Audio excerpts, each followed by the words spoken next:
Primeiro, boa tarde a todos. Eu agradeço a oportunidade, segunda vez que eu participo do evento. Infelizmente, nós estamos por esse meio. Sou doutorando em filosofia, primeiro ano, e também estou me arriscando numa graduação em matemática agora.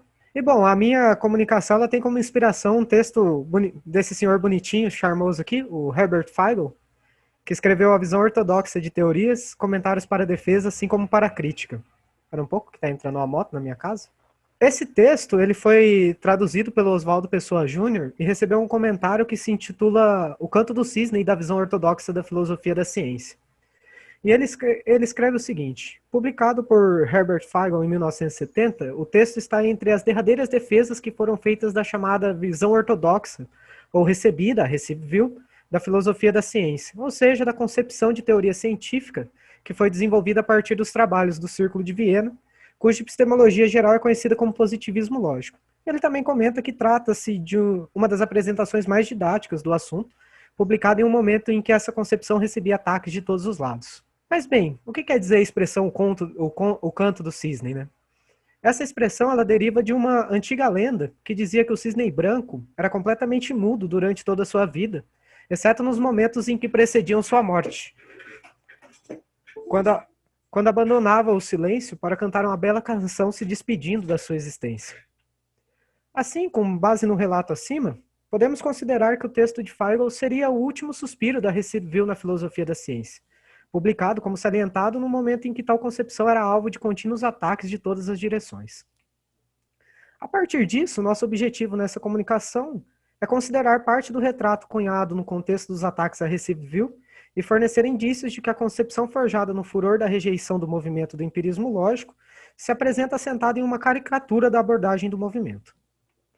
É preciso enfatizar, no entanto, que esta pesquisa se encontra no seio de discussão de um projeto maior, a saber, o de considerar abordagens sintáticas e semânticas na filosofia da ciência. Isso especificamente por meio das concepções e discussões de autores como Rudolf Carnap, Bas van Fraassen e Frederik Supp, o primeiro representando a tradição sintática e os outros dois representando a tradição semântica. E aí, só para introduzir isso, o trabalho tem esses três autores e é mais temático com três problemas: a estrutura das teorias científicas, como elas se relacionam com a realidade e o problema do realismo científico. Mas aqui a gente vai discutir só as estruturas. Nesse sentido, retomemos um pouco da história da filosofia da ciência. Na primeira metade do século XX, a chamada abordagem sintática, Receive, dominou o cenário junto ao movimento do empirismo lógico, entrando em declínio e sendo rejeitada por volta dos anos de 1960. Já a chamada abordagem semântica, por sua vez, encontrava-se em desenvolvimento alguns anos antes da derrocada do empirismo lógico e se estabelece no espaço deixado pelo fim do movimento. Continua atualmente como paradigma, entre aspas, da filosofia da ciência no que tange às problemáticas da natureza e estrutura das teorias científicas. E a característica que de cara denota a diferença entre essas abordagens está no modo como as teorias científicas são consideradas. Na Receive, teorias científicas são vistas como sistemas consistentes de enunciados, isto é, sistemas axiomáticos, e na abordagem semântica as teorias são representadas como entidades linguísticas, mas como entidades abstratas, ou seja, as estruturas das teorias são descritas em termos de modelos, estes modelos entendidos de maneira geral como modelos semânticos. Assim, de maneira superficial, podemos retratar as abordagens por meio de dois slogans. Receive, apresentar uma teoria científica é apresentar um sistema axiomático. Abordagem semântica, apresentar uma teoria científica é apresentar uma família de modelos. Acontece que, de um ponto de vista histórico, não houve propriamente um debate entre Receive e abordagem semântica. Isto é, a Receive já não se apresentava como uma opção viável em filosofia da ciência quando, estranhamente, autores da tradição semântica insistiam em tecer críticas a Receive e se apresentarem como propondo soluções melhores a problemas que foram herdados. Podemos citar, por exemplo, Van Fraassen, A Imagem Científica, que foi publicado originalmente em 1980. Abre citação: as relações definidas sintaticamente são simplesmente as relações erradas. Talvez a pior consequência da abordagem tenha sido o modo como ela concentrou sua atenção em questões técnicas filosoficamente irrelevantes. A principal lição da filosofia da ciência do século XX pode ser bem a seguinte: nenhum conceito que seja essencialmente dependente de linguagem possui qualquer importância filosófica que seja. Podemos citar também o texto de Frederick Supp, Understand Scientific Theories, publicado em 2000, onde o autor, após examinar as falhas da Recideville e os méritos da abordagem semântica, diz que eu argumentei que focar nas vantagens inerentes às abordagens sintáticas contra aquelas inerentes às semânticas é infrutífero. O diabo está nos detalhes. E os detalhes são que as abordagens semânticas mostraram avanços filosóficos impressionantes, com poucas distrações causadas por artefatos criados por formalizações infelizes. Como nota-se, as críticas feitas a Recideville tangenciam também abordagens sintáticas em geral. Por essa e outras razões, abordagens sintáticas só recentemente vêm sendo retomadas na filosofia da ciência. Tal retomada tem mostrado que os recursos disponíveis a abordagens sintáticas e semânticas não são tão díspares assim. De modo semelhante, há sérias dúvidas sobre a proclamada independência da semântica frente à sintaxe. De toda forma, o que nos interessa aqui é, as críticas disparadas contra a Recideville de fato acertam? O exame atencioso da contenda mostra que este não é bem o caso. Para isso, consideremos agora o retrato da Recideville na tradição semântica, algumas críticas feitas a esta abordagem e mostremos como elas são improcedentes, ou ao menos como elas erram o alvo em alguma instância. E o retrato que podemos considerar como canônico da Recideville na tradição semântica, e também um dos exames mais detalhados dessa abordagem, na verdade eu acho que é o mais detalhado que eu já encontrei, é aquele feito por Supp em sua Critical Introduction para o The Structure of Scientific Theories. Mas antes de entrar em detalhes da análise de Supp, façamos um esboço geral da abordagem do empirismo lógico. Em resumo, podemos dizer que, na Recideville, teorias científicas são reconstruídas possuindo, de um lado, primeiro, um sistema formal, que inclui símbolos, regras de formação e dedução. Esse sistema constitui a parte teórica, estipulando os axiomas, fornecendo os postulados, derivando os teoremas e constituindo as leis da teoria. E a parte 2, alguma utilização do sistema formal para fazer asserções sobre o mundo fenomênico, ou seja, alguma aplicação do sistema por meio de regras de correspondência com vistas a fazer asserções empíricas. E aí tem uns diagramazinhos, esse aqui é o diagrama do Feigl, que ele apresenta no artigo que eu citei no começo. Aí tem um autor chamado Sebastian Lutz, ele reformula considerando a obra do Carnap. Mas, já indo para as críticas, a Recideville, podemos a separar em duas linhas distintas, mas complementares. A saber, as críticas que tangenciam o formalismo utilizado e as críticas a como a relação entre a teoria e o mundo observacional é conceitualizada. Especificamente, em um, tem-se como objeto de críticas as supostas inequações da lógica de primeira ordem para análise de teorias científicas, enquanto em dois, as críticas dizem respeito, majoritariamente, a distinção entre linguagem observacional e teórica, interpretação parcial dos termos teóricos e o conteúdo e forma das regras de correspondência. Por motivos de brevidade e estágio da pesquisa, focaremos em dois pontos. A questão do formalismo e os objetivos e motivações da Recideville. Estes pontos são discutidos em detalhes e riqueza de pesquisa bibliográfica por Lutz em On a Strawman in the Philosophy of Science, o que constitui a principal referência para quem se interessar ao assunto e quiser pesquisar depois. E já adentrando na temática, como chamar a atenção Croix e Arenhart, eu espero que eles não estejam ouvindo ou pronunciar o nome deles de maneira equivocada, in The Logical Foundations of Scientific Theories, o principal ponto de crítica a Recideville é a ideia de que esta abordagem adota a tese de que a linguagem correta para a formalização de teorias é uma linguagem de primeira ordem, acompanhada de uma lógica de primeira ordem. Este é justamente o ponto 1 apresentado por Supp na sua Critical Introduction, que eu falei anteriormente. Ou seja, a restrição à lógica de primeira ordem. Esse é o ponto. Assim, argumenta-se que as teorias axiomatizadas desta forma apresentam-se muito pesadas, embaraçosas e inadequadas. E junto à ideia de que a Recideville se restringia à lógica de primeira ordem, uma série de críticas e pressuposições encontram-se comumente correlacionadas. Para citar algumas, nem todas as teorias podem ser axiomatizadas desse jeito. A teoria deve ser exaustivamente axiomatizada, até sua parte matemática. Eu acho que cuja inspiração última seria o programa do logicismo, de reduzir a matemática à lógica. E a 3, pela restrição, vale o teorema um nome que também espero não pronunciar errado, mas tenho certeza que farei, Lovenheim-Skolling, o que implica uma série de modelos não intencionados na interpretação da teoria. Acontece que o referido uso exclusivo da lógica de primeira ordem não é uma característica definidora da Recideville. Se tomarmos a obra de Carnap, especificamente, se retomarmos o The Logical Structure of the World, o famigerado Aufbau, publicado originalmente lá em 1928, as construções feitas por Carnap se valem da lógica de primeira ordem acrescida com a teoria dos tipos, bem no sentido do princípio matemática do Russell e do Whitehead. Além disso, a restrição à lógica de primeira ordem seria contrária ao pluralismo lógico que se tornou uma marca explícita do pensamento carnapiano a partir da publicação do The Logical Syntax of Language, lá em 1934. Neste texto, podemos nos lembrar da formulação do princípio de tolerância, que diz, abre citação, não é nosso trabalho estabelecer proibições, mas chegar a convenções. Em lógica não há moral. Cada um é livre para construir sua própria lógica, isto é, sua própria forma de linguagem, como quiser. Por fim, Carnap também apresenta considerações e análises de teorias que não se avaliam de axiomatizações exaustivas, sendo explícito quanto à não necessidade de axiomatização completa das teorias científicas, como pode ser visto no texto Foundations of Logic and Mathematics.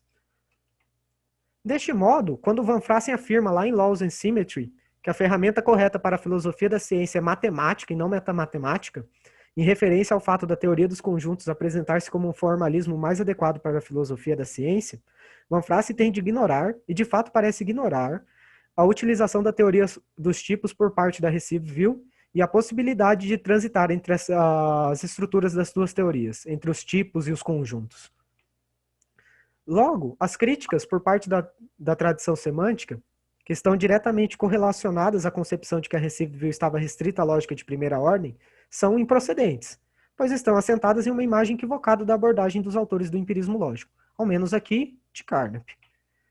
Para além disso, autores como Suppe insistiram na ideia de que o objetivo da Recive-Ville era dar uma explicação adequada de todas as teorias científicas, ou seja, o objetivo dos autores que a defendiam seria explicitar o que são teorias científicas e qual seria sua natureza. Considerando este o objetivo da Recive-Ville, seria possível testá-la. Primeiro estipulando os critérios do que seria uma explicação adequada e, na sequência, avaliando se a abordagem satisfaz ou não os critérios. Esta é a estratégia de Suppe. E para estabelecer os critérios, Suppe se baseia em uma passagem de Carnap em Logical Foundations of Probability. Contudo, Suppe se mostra insatisfeito com a vagueza da proposta carnapiana lá e incorpora um critério de adequação que ele encontra em Syntactic Structures de Chomsky, alegando que Carnap estaria de pleno acordo com isso. Desta forma, Suppe estabelece que uma explicação adequada deve determinar as instâncias claras e as não instâncias claras do explicando por meio do explicatum. Logo, a Recive-Ville, propondo-se como explicatum de teorias científicas, deveria satisfazer o critério de denotar todas as instâncias claras e todas as não instâncias claras de teorias científicas. Com base nesse critério, Suppe expõe uma das mais famosas críticas à Recive-Ville, a saber, a de que ela é uma abordagem inadequada de teorias científicas, pois diversas teorias, como por exemplo a teoria da evolução do Darwin e a maioria das teorias dos campos da sociologia e antropologia, não poderiam ser expressas na forma de sistemas axiomáticos. Portanto, a Recive-Ville seria inadequada enquanto um explicatum do conceito de teoria, descrevendo incorretamente a natureza das teorias científicas. No entanto, a Recive-Ville não pretende ser uma explicação do conceito de teoria. Ela não almeja dizer o que são teorias científicas. Pelo contrário, o projeto do empirismo lógico sempre foi de reconstrução racional do conhecimento científico, com vistas a analisar e clarificar, de um lado, a estrutura lógico-matemática das teorias científicas e, de outro, o apoio evidencial que elas receberiam do mundo empírico. Neste projeto de reconstrução racional, a Recive-Ville é a estrutura de análise utilizada, ou seja, é o framework que os autores se valem para que as teorias científicas sejam analisadas e investigadas de modo analítico e científico. Este, por exemplo, é o projeto da lógica da ciência desenvolvida por Carnap em Logical Syntax, isto é, fornecer um conjunto de ferramentas onde o método de análise do conhecimento científico deixa de ser especulativo filosófico e passa a ser analítico científico. Assim, Suppe está equivocado quanto aos objetivos da abordagem sintática do empirismo lógico, novamente, ao menos no que tange a Carnap. Portanto, podemos concluir que a tradição semântica, aqui representada por Suppe e Van Fraassen, constrói uma imagem da Recive-Ville que, em miúdos, quereria mais com menos. Isto é, ela tinha mais pretensões filosóficas, querer explicar o que são as teorias científicas e a natureza delas, e menos recursos formais, estar restrita à lógica de primeira ordem. Este resultado... 5 minutos. Ok. Este resultado significa que este resultado que a gente chegou de que essa abordagem da tradição semântica da Recife View é equivocado, significa que a Recife View não é tão errônea quanto se pintou historicamente? Em certo sentido, sim. Com um exame mais pormenorizado, ela se mostra bem menos ingênua e frágil do que se caracterizou, principalmente por autores aqui como Supp e Van Frassen. Mas em certo sentido, não. Afinal, sequer tocamos aqui nas críticas que miram como uma relação teoria-observação é concebida na abordagem sintática do empirismo lógico. Então, várias críticas que tangenciam, por exemplo, a distinção entre linguagem teórica e linguagem observacional, o que seriam as regras de correspondência de fato, elas não foram aqui discutidas. Então, é possível que as críticas a essa parte da Recife View sejam procedentes. Então, qual é a importância dessa reconsideração, o que nós fizemos aqui? Bem, se olharmos para Recife View não como um bicho-papão lacrado em caixão de chumbo na história da filosofia da ciência, e essas expressões, a expressão bicho-papão eu pego de Friedman, num texto reconsiderando o positivismo lógico, e lacrado em caixão de chumbo é uma expressão num texto do Isaac Levy, criticando a Recife View.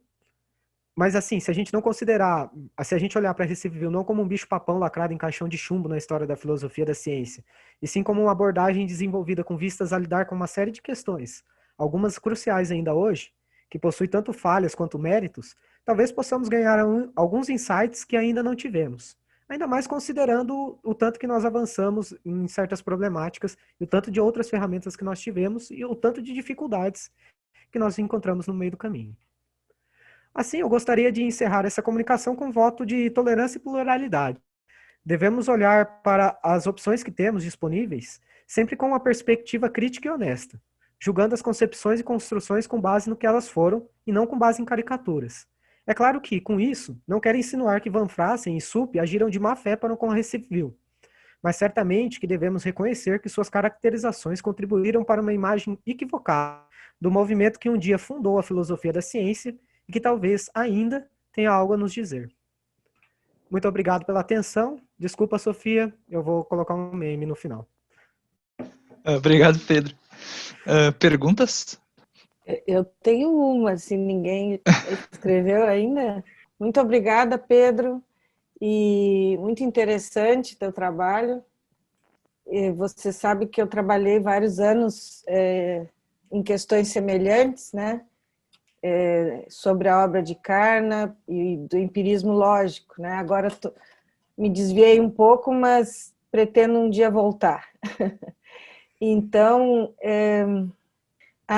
a minha pergunta, na verdade, é um pouco externa, porque eu gostaria de saber se tu chegaste a trabalhar um pouco com a relação entre essa visão sintaticista e das teorias científicas e o estruturalismo do Molines, que é muito utilizado, por exemplo, pelos argentinos, pelo grupo lá, o Pablo, o Lorenzano, né? E eles têm um grupo forte. Então, o estruturalismo ele é muito inspirado nessa visão analítica, sintática das teorias científicas. Não sei se tu já chegaste a pensar um pouco essa relação, porque por que eu pergunto? Porque foi ali no estruturalismo europeu, ali foi uma recepção importante, né, e positiva dessa visão sintaticista. Mas eu não sei se é parte de alguma das tuas investigações. Na verdade, eu agradeço muito o comentário e a referência para eu pesquisar isso, porque ainda não faz parte da minha pesquisa.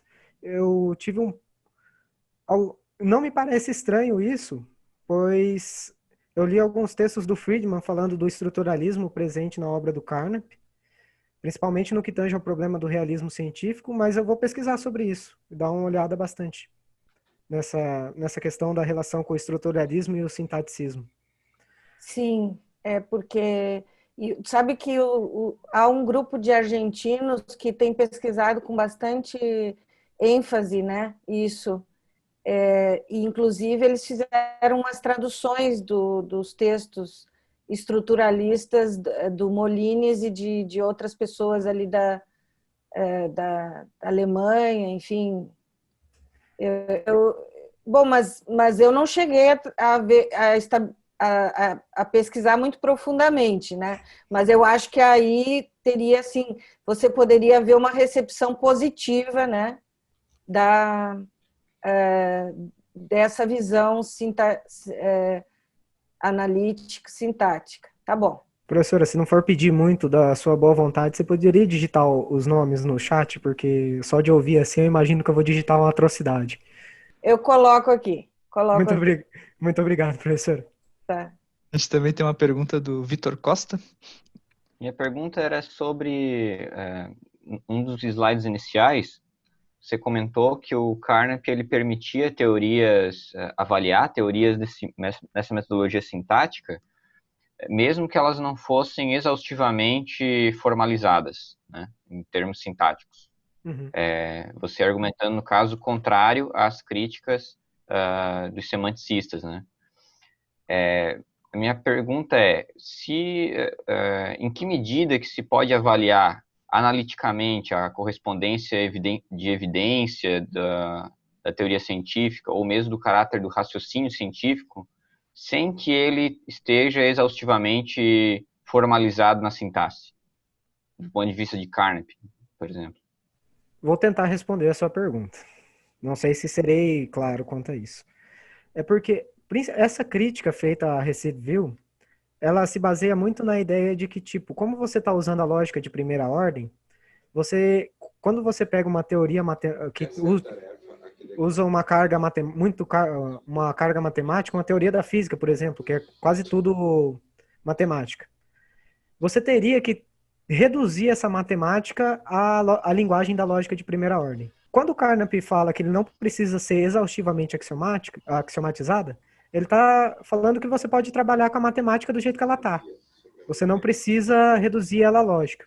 É só esse ponto. Você pode tomar o cálculo da lógica, o cálculo matemático básico, a aritmética utilizada, os cálculos, a própria matemática, e analisar a relação, construir a parte sintática para análise, já partindo não do cálculo, mas das implicações empíricas que aquilo tem para analisar a realidade, para descrever a realidade, para correlacionar, confrontar a realidade. É nesse sentido que não precisa ser exaustivamente axiomatizado. Você pode trabalhar com a matemática diretamente. Ainda que o Carnap defenda que, se necessário, se você vê que precisa para análise chegar na parte matemática, você possa reduzir também. Você possa tornar ela explícita sintaticamente em alguma outra linguagem, em alguma outra estrutura. E também tem um lance, só para completar a resposta, que o Carnap também passou muito a incorporar elementos semânticos na sua análise. Então, você não precisa trabalhar só com sintaxe. Para o Carnap, você poderia trabalhar com a semântica e com as interpretações semânticas das teorias científicas. Enquanto, claro, uma interpretação de um cálculo de um sistema axiomático. As coisas para o Carnap não andariam separadas. Com isso eu concordo também. Eu escrevi um pouco. Acho que só que alguém estava com o microfone ligado. Ainda tem um minuto? Ainda tem tempo, se quiser. Não, eu queria falar isso sobre o qual o Pedro falou, sobre a questão semântica, né? Eu não sei se você está fazendo um traçado histórico dos textos do Carnap, até que ponto... Bom, tu mencionaste vários, né? Mas eu cheguei a fazer um levantamento assim de alguns períodos do Carnap, né, a partir do Aufbau, né? E na discussão dele com Neuer, Schlick, e depois um pouco mais, até Meaning and Necessity, mas não cheguei nesses aí que tu mencionaste sobre probabilidade, né? E realmente dá para perceber bastante bem que a introdução da semântica, assim, muito rapidamente, e eu não consigo, assim, digamos assim, da publicação do Aufbau até a discussão dele com, né, dá para perceber. E também no Logical Syntax of Language, que também, apesar do título, contém uma semântica, né? E aquele modo formal, modo material, ali com certeza o Carnap tá estabelecendo um tipo de análise semântica, né? e com a qual ele vai criticar a tradição fenomenológica, né? Sim. Mas, enfim, é só para colocar, e eu concordo contigo, eu concordo. Mas tem aí, é muito rico, né? O material é muito rico. Tem muita coisa. Obrigada, Pedro. Obrigado, professora. Obrigado, Pedro. Tu quer? Só para comentar um pouquinho sobre minha trajetória no Carnap, para explicar para a professora, eu fiz esse trabalho de investigar a obra do Carnap cronologicamente na dissertação. Aí agora para a tese eu estou investigando como que a gente poderia usar o Carnap em discussão com os autores que vieram posteriormente, que no caso eu escolhi o Van Frassen e o Sup, para discutir esse problema das teorias científicas e da relação observacional mesmo. E a minha tese, o meu ponto de vista é que, por mais que a tradição semântica rogue que ela é revolucionária, dizendo assim, nós revolucionamos o modo de entender as teorias científicas, você pode compreender a história da filosofia da ciência de um modo bem linear, assim, no modo que o Carnap chegaria na ideia dos modelos de maneira não muito complicada, ele aceitaria isso. O que os autores como Van Frassen propõem. Ele não teria muito problemas em adequar a abordagem dele para aceitar esse tipo de abordagem também. Aí é a minha visão sobre as coisas. Mas só para comentar, não dê em branco seu comentário. Não, claro, claro. Bem interessante essa vinculação. Obrigada.